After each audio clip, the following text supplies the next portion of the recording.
শুভ সন্ধ্যা। আমি একটা কবিতা বলবো। কবিতাটি মহিলা কণ্ঠের কবিতা, তবে আমি আমার মতো করে বলছি। কবিতা শিরোনাম আমি সেই মেয়ে। শুভদাস গুপ্তের লেখা। আমি সেই মেয়ে, বাসে ট্রেনে ট্রামে রাস্তায় যাকে আপনি রোজ দেখেন, যার শাড়ি, কপালের টিপ, কানের দুল আর পায়ের গোড়ালি আপনি রোজ দেখেন। আর আরো আরো অনেক কিছু দেখতে পাবার স্বপ্ন দেখেন। স্বপ্নে যাকে ইচ্ছে মতো দেখেন, আমি সেই মেয়ে। বিহারের প্রত্যন্ত গ্রামে দিনের আলোয় যাচ্ছা মারানো আপনার ধর্মে নিষিদ্ধ। আর রাতের গভীরে যাকে বস্তি থেকে তুলে আনতে পাইক বরকন্দাজ পাঠান আপনি।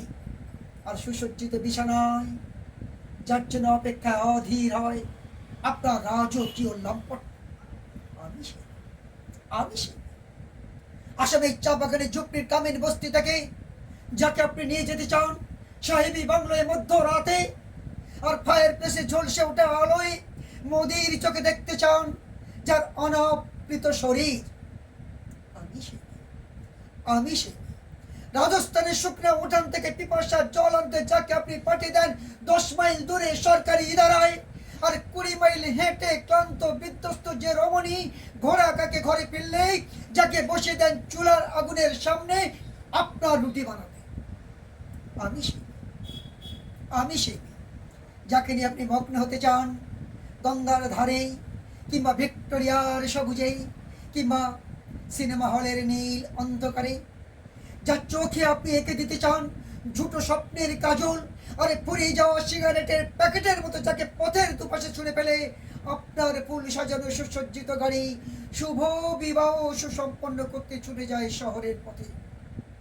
কোনে দেখা হলো গধূলিতে একা দাঁড়িয়ে থাকা। আমি সেই মেয়ে, আমি সেই মেয়ে। এমনকি দেবতা যাকে ক্ষমা করেন না অহংকার আসক্তির দম্ভে যার গর্ভে রেখে যান কুমারীর অপমান। আর চোখের জলে কুন্তি হয়ে নদীর জলে ভাসিয়ে দিতে হয় কর্ণকে আমার আত্মযোগে। আমি, আমি সে মেয়ে। হ্যাঁ, আমি সে মেয়ে। আপনি আপনি আপনারা, হ্যাঁ আপনারা, আপনারা আমার জন্য অনেক করেছেন। সাহিত্যে, কাব্যে, শাস্ত্রে, লোকাচারে আমাকে মা বলে পুজো করেছেন, প্রকৃতি বলে আদিক্ষেতা করেছেন। আবার শহরগঞ্জের অন্ধকার কানাগলিতে ঠোঁটে রং মাখিয়ে কপি হাতে দাঁড় করিয়ে দিয়েছে। আমি সে, আমি সে একদিন, একদিন হয়তো অন্য কোনো একদিন আমরা এই সমস্ত মিথ্যে পোশাক চুড়ে ফেলে দিই। আমি হয়ে উঠবো সেই অসামান্য। খোলা চুল, মেঘের মতো থাকবে খোলা পিঠ, দু চোখে জ্বলবে ভীষণ আগুন, কপাল ঠিকরে বেরোবে ভয়ঙ্কর তেজস্বী, হাতে ঝোল শুনবে সেই খড়গ, দু পায়ের উপরে ভেজে উঠবে রণদমদুকি, নৃশংস পাহাড়িতে ভরে উঠবে আকাশ। দেবতারা আতঙ্কে স্তব্ধ হয়ে বলতে থাকবে মহাবিপত্র ভয়ঙ্কর এক মুক্ত কেশিং চতুর্ভুজাং কালী কালী দক্ষিণান মুন্ডু মালা বিভূষিকা।